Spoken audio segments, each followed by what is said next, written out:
Shalom et bon dimanche. Nous célébrons le troisième dimanche de ce temps de l'Avent de l'année 2022.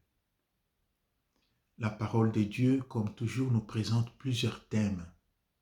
Nous nous arrêterons sur trois principaux de ces thèmes-là.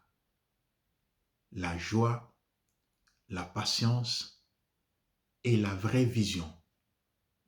Mais avant d'arriver à ces trois thèmes, nous voulons nous arrêter un tout petit peu sur Jean-Baptiste.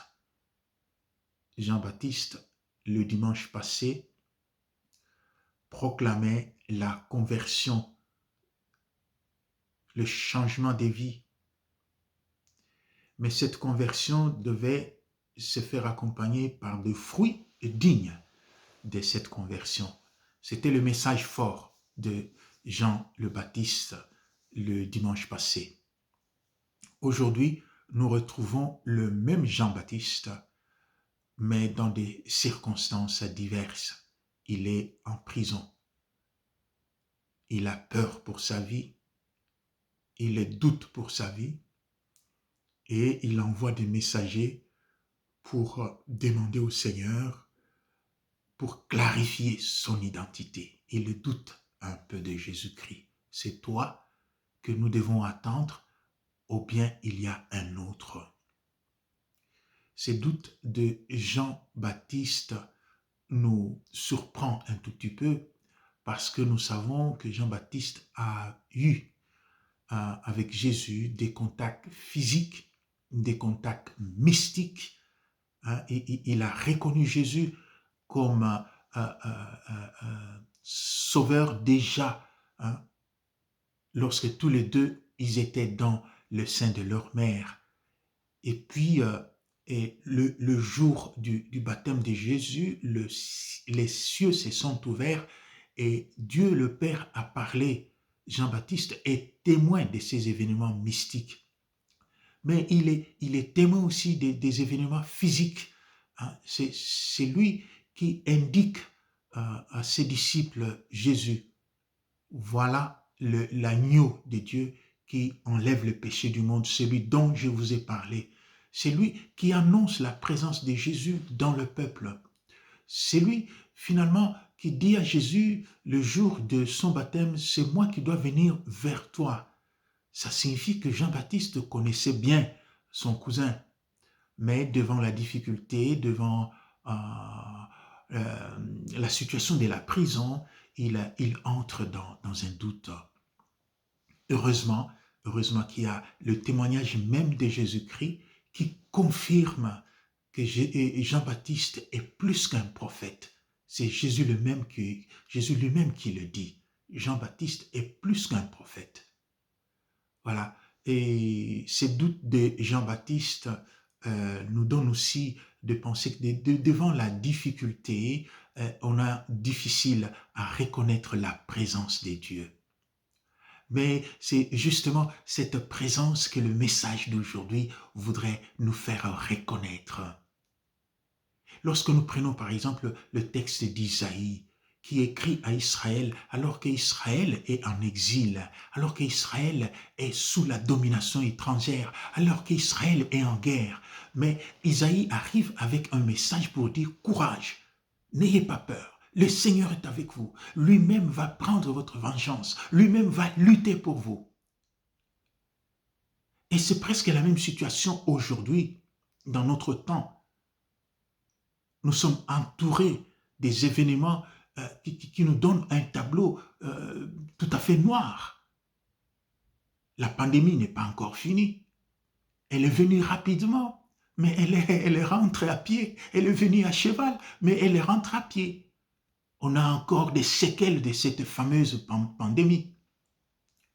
La guerre est en train de nous menacer chaque jour. Il suffit de regarder la télévision pour voir comment la guerre fait la vedette par rapport à la finale de la Coupe du Monde.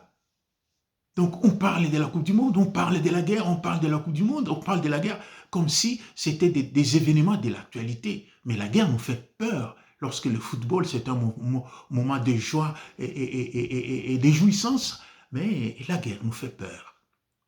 Et dans cette situation-là, où la crise économique nous menace, où la crise écologique est à l'horizon, où tant d'autres crises tendent leur perchoir sur nous, l'Église vient pour nous rappeler ce grand message de la joie. Pourquoi et comment pouvons-nous être dans la joie? Je voudrais m'arrêter ici un moment avec vous sur une petite phrase que le prêtre nous dit trop souvent à la messe. Le Seigneur soit avec vous.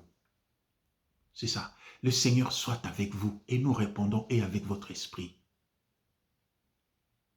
Parfois, nous ne nous rendons pas compte de la grandeur de cette phrase. Donc, si le Seigneur est avec nous, notre vie est comblée. Si le Seigneur est avec nous alors qu'il y a la guerre, nous sommes dans la joie. Si le Seigneur est avec nous alors que nous sommes malades, nous sommes dans la joie. Donc, c'est le souhait le plus important qu'un homme peut attendre dans sa vie. Avoir le Seigneur avec lui. Alors, c'est ce qu'Isaïe rappelle aux fils d'Israël qui sont en exil. Le Seigneur est avec vous. L'Emmanuel est avec vous. L'Emmanuel vient. Il entre dans votre histoire. Il va lutter pour vous. C'est le même message aujourd'hui. Le Seigneur est proche. Le Seigneur revient. Le Seigneur entre dans notre histoire. Et si le Seigneur est avec nous, c'est un grand motif de joie. Voilà pourquoi l'Église nous invite à une grande joie aujourd'hui. Mais cette grande joie, nous pouvons la réaliser seulement, comme le dit Saint Jacques dans la deuxième lecture, dans la patience et dans la patience et consistance. Donc, ne cherchons pas à avoir tout et maintenant. C'est un peu ça la logique de notre monde. Tout immédiatement maintenant, mais le monde suit sa logique. Le Seigneur suit sa logique. C'est ainsi que Saint Jacques nous appelle à la patience. Et l'Évangile nous rappelle aussi une bonne vision, voire bien des signes. Jésus-Christ dit aux envoyés de Jean le Baptiste, allez dire à Jean, c'est que vous avez vu. Donc, c'est que vous avez vu, c'est justement la présence du Seigneur. Ces signes-là démontrent que Dieu est avec nous parce que les aveugles voient, les sourds entendent, les boiteux marchent, les morts sont ressuscités. Ce sont des signes de la présence de Dieu. Alors, si Dieu est présent au milieu de nous, si Dieu est avec nous, même si tu es en prison, Jean-Baptiste, tu dois voir ces signes-là. Tu dois voir ces signes-là. Et c'est ces signes-là que nous voulons voir aujourd'hui.